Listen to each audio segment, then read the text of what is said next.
Let me turn it up a little bit. There we go. I think you guys can hear me. Well, yeah, I guess you already saw that, so I guess that's that.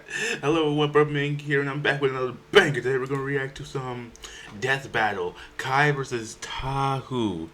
Let's get right into it.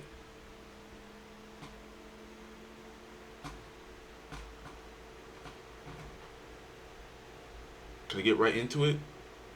Can I get right into it? Let me get right into it.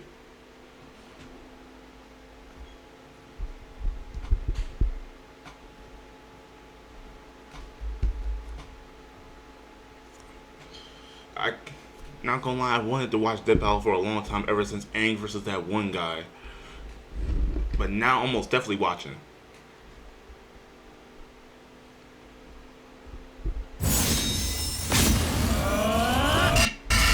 Fight!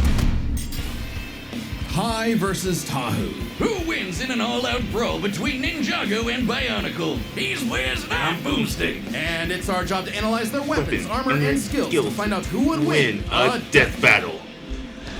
Woo! Let's get right into it. The year was 1998 when LEGO introduced us to the world of the ninja.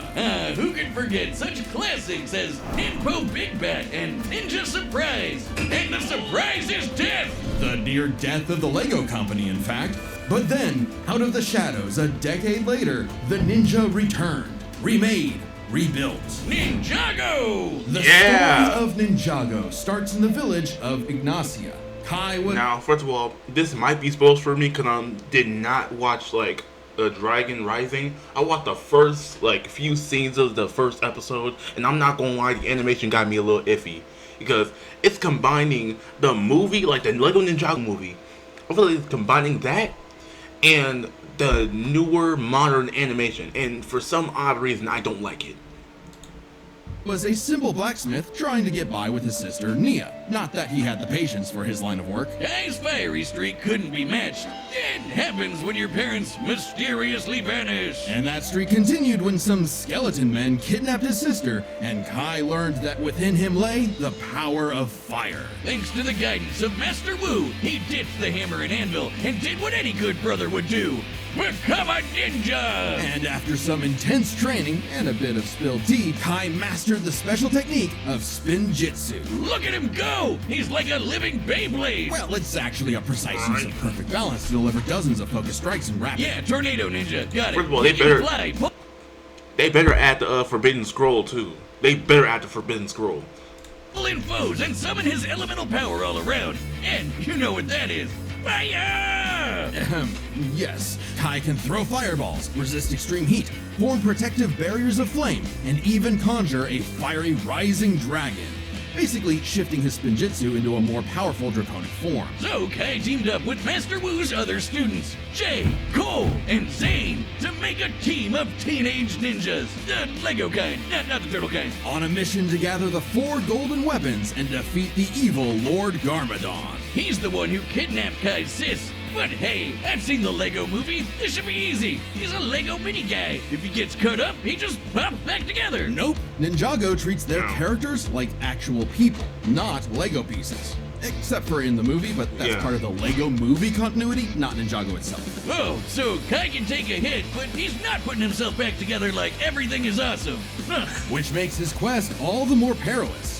Long ago, the golden weapons were forged by the first Spinjitzu master to create the continent of Ninjago. Kai eventually gained the golden sword of fire, through which he can channel his elemental power. Fire. So much so that if Kai is surrounded by a bunch of fire, he can use it all for a mega-sized Spinjitzu burst. Unfortunately, Kai wasn't the easiest teammate to work with. Eager to rescue Nia, he went it alone. Until he was tricked into helping Garmadon escape imprisonment. Whoops. Bummer. But it wasn't all bad. They got all the golden weapons. And with his sister rescued, Kai vowed to become a real elemental master. And I'm about to put it on full mode. Cause this is death battle, alright? I cannot put any limits on this right here. Prove he wasn't just hot air. So he got to training, when he wasn't slacking off and playing video games. Befitting a ninja and a pro gamer, Kai is a master of stealth, can climb any surface, and is incredibly fast. He's dodged lightning, and is even a match with Jay, who can outrun his own elemental dragon. Which, according to the Ninjago Visual Dictionary, can apparently fly at light speed. Yes, this is an official book. If that wasn't enough, okay, like Cole are so strong they can shake an entire mountain. So even as a wild child, Kai's team kept him in check across a dozen seasons of blocky ninja action, where, frankly, nothing was off the table. Oh yeah, they better add crossing the Chronic's feats. I don't care, they better add that. Who could forget the virtual world season, the time travel season, the ghost season, really anything that would sell toys. Meaning Kai picked up plenty of ninja gear. Swords, grappling hooks, shurikens, a motorcycle, a wingsuit for flight, but swords of fire remained his weapons of choice. Once, when Garmadon combined the golden weapons into a mega weapon, Kai and his bros went to the past to get them back, then pushed themselves to the limit, using the golden weapons to overload the mega weapon with so much energy, it exploded into a star. While this did destroy the golden weapons, creating enough energy to ignite a star is absurd. For a mass to become a star, it must first cross a critical temperature threshold of approximately 4 million degrees Celsius. And over time, Kai's fire got so strong, he could melt down those same golden weapons. But no matter how powerful he became, Kai's hot-headedness kept getting in his own way. Come on, Kai oozes main character energy. He was sure to get the title of Green Ranger, Green Ninja, the one destined to be the leader of the team and take down Garmadon once and for all, right? No. Kai was chosen by Master Wu, but that didn't mean he was the chosen one. That honor belonged to the up-and-comer Lloyd, who happened to be Garmadon's son and Wu's nephew. Typical Nepo, baby! But even if Kai wasn't the chosen one, he still had a big role to play in protecting Lloyd. In a surprising act of humility, Kai chose to guide Lloyd until he could defeat Garmadon. Which I really like, right? That's what I really like. Basically, Kai was the father that stepped up. That's what I like about Kai and Lloyd's bond. Because he became the father that stepped up to straight up just close friends. Threats just got wilder from there. But he always rose to the challenge. Kai's defeated Karloff, the Master of Metal, and trained Wildfire, the Master of Heat. With his teammates, he took down the Great Devourer, a snake goddess that could consume the continent, and Notakon, a djinn that could... That fraud! That fraud! I don't get that fraud! Don't even mention Notakon, he's a fraud! Mass into the sky. And when these crystal weirdos had him on the ropes, Kai did a jump up, kick back, whip around, and spin to achieve his ultimate power, the dragon form. With this, Kai gets a huge boost in power, can fight on par with demonic Onis, and can even harm the Overlord, the source of all evil in the world, who was as strong as the first Spinjitzu master. Remember? The creator of Ninjago itself. Basically God. Uniting with his pals, they summoned a giant golden dragon that obliterated the Overlord. Sayonara, sucker! That's the power of found family. And money! Kai's journey took him far and wide, where he beat the odds time and time again. Because, hothead chosen one or not, within Kai was the fire of a ninja. Okay, let's see what this Bionicle dude got. The upcoming battle is the first ever stop-motion death battle, animated by Apartment Team, the creators of Rough Rough Danger Dogs. They've got a ton of awesome stop-motion animations on their channel, like this. And the first stop-motion, okay. Or this. Make sure to subscribe to Apartment T's YouTube channel for more awesome animations. I bet. Now, me personally, I would just prefer an animated battle in a Monkey King style made by Muro, the same person that made multiple death battles plus Indie Cross. I would have preferred that, but if we get a first stop motion, then I'm all here for it. 2000, and the Lego Company was in shambles. Straddled with debt and risking closure, they needed a brand new idea to turn things around. They needed something epic. Something that was Lego, but for big kids. Big kids who love lore. Enter Bionicle! Bionicle begins on the island of Matanui, when 6 mysterious canisters arrived at the homeland of the biomechanical Matorans. With help from a weird stone and this little guy Takua, out popped 6 very marketable warriors. The Toa! They were Kopaka, Gali, Ohatu, Lua, Unua, and their self-proclaimed leader, Tahu. But what were the Toa? Tahu had no freaking idea. He and the others had no memory of what, who, why, where, all that important stuff. Nothing. Head empty. But even as an amnesiac hothead, Tahu still wanted to protect the Matorans from a threat lurking behind the scenes. Lego Sauron! No, wait, not literally. I mean this creepy guy, Makuta, who just loves No, I'm slaughter. not giving it a buck. First of all, I never watched Bionicles a day in my life. And to be honest, people are watching this Dead Belt just because of Kai alone. No one really cares about Bionicles like that. The Matorans with his army of monsters. Thus, the Toa Mata battled all manner of beasts with their elemental powers. If I'm keeping it 2 shades of a as buck. the Toa of Fire, you can guess what Tahu was bringing. Guns! Oh, fire. Yeah, okay.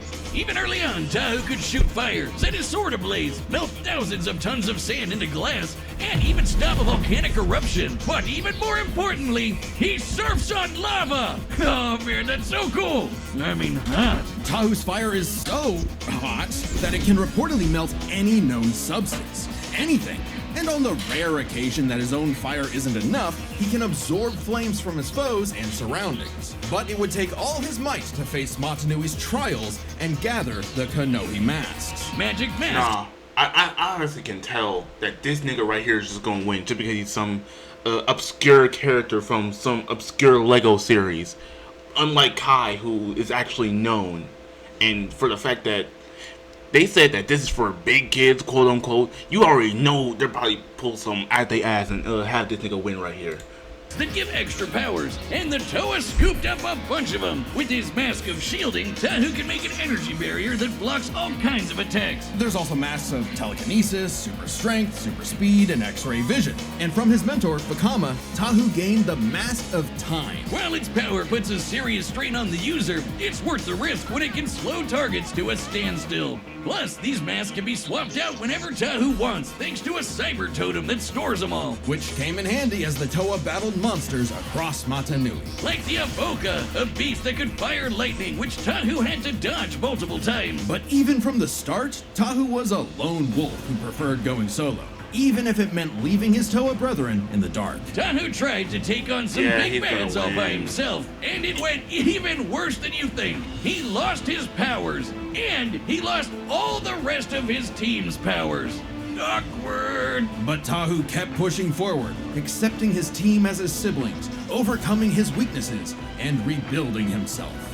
Literally. By jumping into a pool of liquefied cyber juice to... As a matter of fact, hold on, wait. Maybe he's not even gonna win considering the fact that Kai is basically a whole god. become the Toa Nuva. Now boasting twin magma swords and later some slick adaptive armor, Tahu can fly and use his fire in new supercharged ways. He can conjure fire cages, create lava pits, and steal the heat from other living beings. So much so that the process freezes them solid. As the Toa Nuva, Tahu and his team are among the strongest generations of Toa.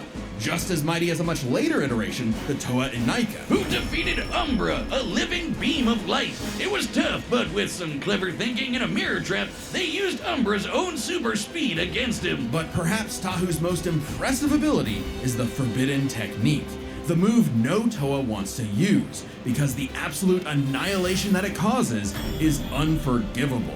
The Nova Blast! Using all of his elemental energy at once, Tahu can unleash a blast so powerful that it can potentially destroy all of Matanui. Not Matanui the island, oh no, Matanui is also the planet. And not just any planet, but a living celestial being that became a planet. Oh boy, here we go. If you think stuff like Warhammer and Elder Scrolls have too much lore, you're not ready for Bionicle lore. Don't even get me started on the shattering of Sphere's magma and the betrayal of the League of Six Kingdoms and... But more than any physical power, Tahu was learning that a good leader isn't just one who leads, but is willing to be led. And so, he faced Matanui's final trial, the Mask of Light. The legendary Toa of Light was destined to defeat Makuta and save Motonui. It's obviously gonna be main character Tahu, right?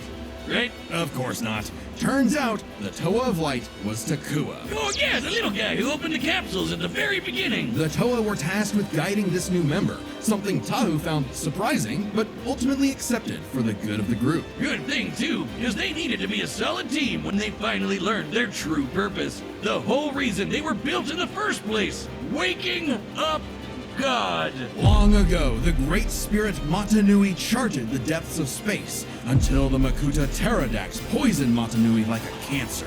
Tahu and the Toa were meant to act like white blood cells, protecting the heart of Motonui and, should he fall, resurrect him. Yeah, Makuta Matata's whole plan was to amass an army, hijack Robo-Planet Motonui, and rule the universe. And he actually pulled it off. But Tahu and his team were ready to fight back, with every generation of Toa joining together to reawaken Motonui. Then, alongside the Toa of Light, Tahu went on an epic quest for his final toy variant. Upgrade. The Golden Armor. Screw you, Takua. He's getting a gold mask anyway. This armor not only increases Tahu's own power by several hundred magnitudes, but also absorbs the powers of those it defeats for Tahu to use. Just in time for all the Toa to come together for the final battle of good versus evil. Motonui versus Makuta Pterodax. Giant Planet Mech versus Giant Planet Mech. Oh man, that's awesome. With his new armor, Tahu annihilated Makuta's forces, destroying the slug-like Krata and taking their powers, like heat vision, quick healing, teleportation, improved accuracy, and disintegration. And giving Motonui the chance to strike. Bro, at this point, I'm just about to end the video right here because that's all we need to hear. Kai isn't winning. Kai isn't winning. Kai isn't winning. Kai is not winning. See what I mean? This is just an obscure, this is literally just an obscure series from an obscure Lego thing that no one really cares about. See what I mean? Kai is not winning. Down Makuta for good. Lego God was pretty spent though. But before he took a well-deserved nap, he trusted his final message and the new world to Tahu. I guess he really is the main character. Tahu led the way for the Toa, Matorans, and all the other peoples to create a new world. One for all Toa to see, shoulder to shoulder, united in duty and bound in destiny. For that is the way of the Bionicle. Just start the battle. Start the battle, bro. The battle's about to start, and this time it's sponsored by us. And how does that work? Because you can check out even more Death Battle. Bro, get your money. Get your money. Great loophole. Great loophole. Great loophole. Great loophole, bro. All right, the combatants are set, and we've run the data through all possibilities. It's time for a stop-motion Death Battle! Alright, bro.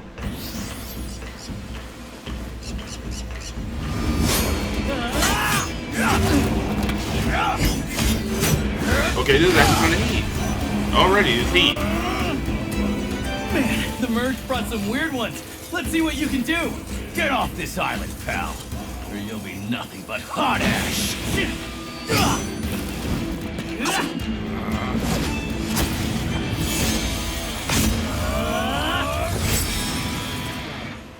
Huh? Spin Jitsu! I will not break!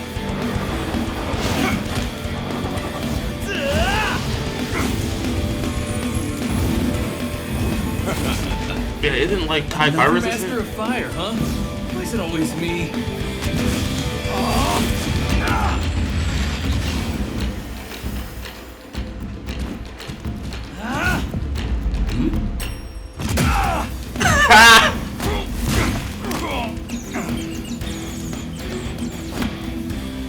Time to heat things up. Ninja, go!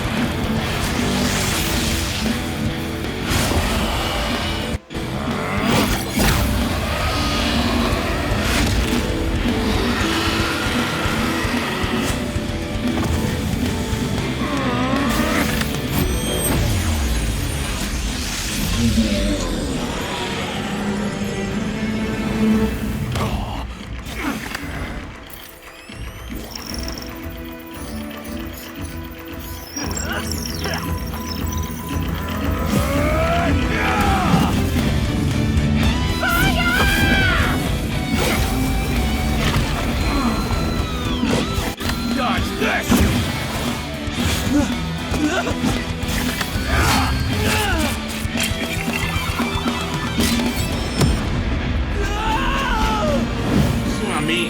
Kai isn't winning.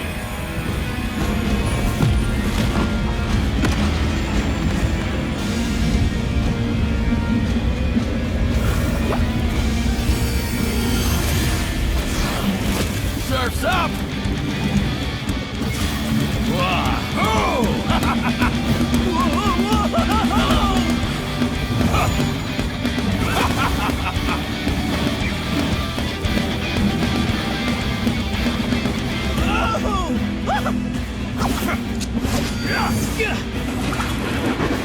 Air Jitsu! Air Jitsu! With jump up, kick back, whip around and spin! That's the way of the ninja!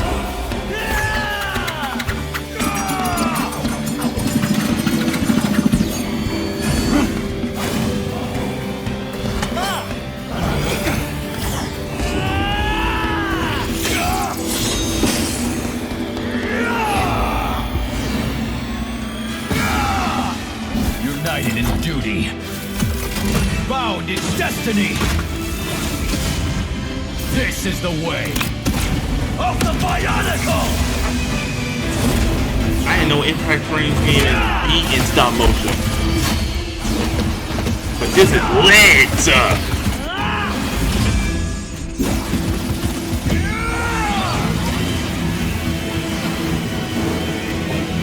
Go, go! Oh, hold up! Did he draw something?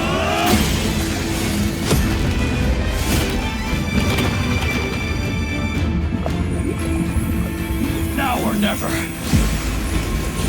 Matanui, forgive me.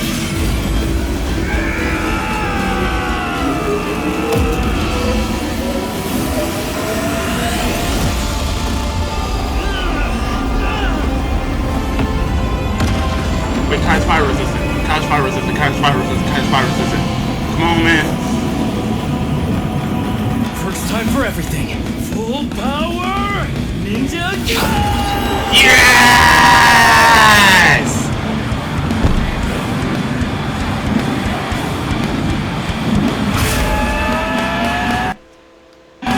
Come on!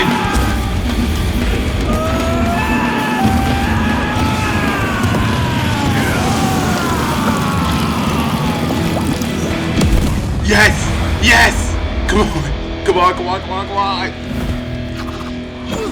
He did it! He did it! Guess I was too hot for him. Yes!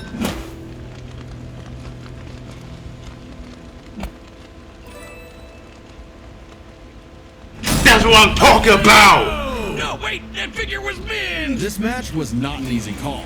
Let's build this set by examining their speed, arsenal, and power. First up, speed. With all that fire spinning around, staying one step ahead was super important. Tahu could dodge Avoca's lightning, but Kai and the rest of the OG ninjas are as quick as dragons that move at light speed. Meanwhile, the Toa Anika could not keep up with Umbra, a light speed entity. And the Anika are similar in stats to the Toa Nuva. Tahu definitely got a leg up with that golden armor, but Kai's got way more speed amps, like Rising Dragon, Air Jitsu, and the Dragon Form. Speed goes to Kai. However, while Kai was running circles around Tahu, the Toa's arsenal had plenty of counters. Kai's packing flaming swords, wingsuits, supercars, motorcycles, even a mech or two. All cool stuff, but Tahu can stop time. Exactly. With all the Kanohi masks plus the Krata powers, the Toa of Fire had plenty of abilities Kai did not have a direct answer for.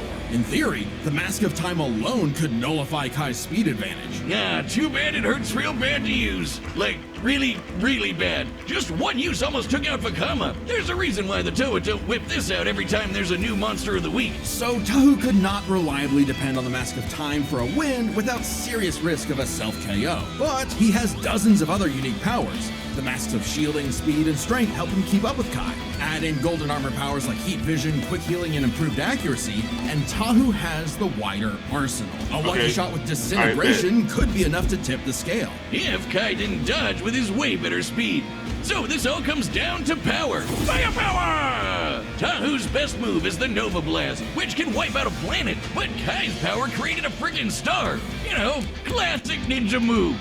the Ninja Star. Well, a star was made, that's been confirmed multiple times, but it was a team effort utilizing all the golden weapons. Kai is clearly not blasting people with the power of a star on a regular basis, but neither is Tahu with the Nova Blast, a move we technically have never actually seen reach planetary levels of destruction, only heard about. Yeah, the Toei usually battle monsters that can break mountains, like the Bow-Rock, while Kai and Co. fight foes who tear apart the entire continent of Ninjago. It's not like Tahu was throwing hands with Super Mecha Makuta. That was Matnui's job. Still, the Star and Nova Blasts are their absolute peaks. A star's gravitational binding energy far exceeds that of a planet's. Even dividing it between the 4 weapons vastly exceeds any of Tahu's best showings. And hey, Kai's still the one who lit the fire! His own flame can melt the golden weapons, and even this official guidebook confirms they've got the combined power of a star. That's right, Ninjago's got that epic lore too! Furthermore, Tahu's fire can reportedly melt any known substance. Giving benefit of the doubt and taking this literally, the material with the highest known melting point in the universe is tantalum hafnium carbide, an extremely rare compound that NASA likes to test rockets with because it doesn't melt until around 4,000 degrees Celsius. Extremely impressive. Yeah, but when you're talking stars, melting point kinda goes out the window. Indeed, initiating stellar fusion requires temperatures in excess of 4 million degrees. Far higher than anything Tahu has generated or survived. Certainly capable of overwhelming him, even with all his defenses. So, the Red Ninja is bringing in a whole lot more firepower. While it's possible Tahu's wider arsenal could land a victory, Kai's significant advantages in speed and power means he wins this more often than not. Kai took fire to a whole new level, and Tahu just had to let go. The winner is the Red Ninja, Kai! Next time on Death Battle. That's what I'm talking about! God. Mewtwo versus Shadow. I'm most definitely watching this. Subscribe and join as a member to see more Death Battle. I'm most definitely watching this. Thanks for watching. But anyway, that's gonna be it for the video. Hope you guys enjoyed, cause I sure did enjoy. Make sure you like, comment, subscribe.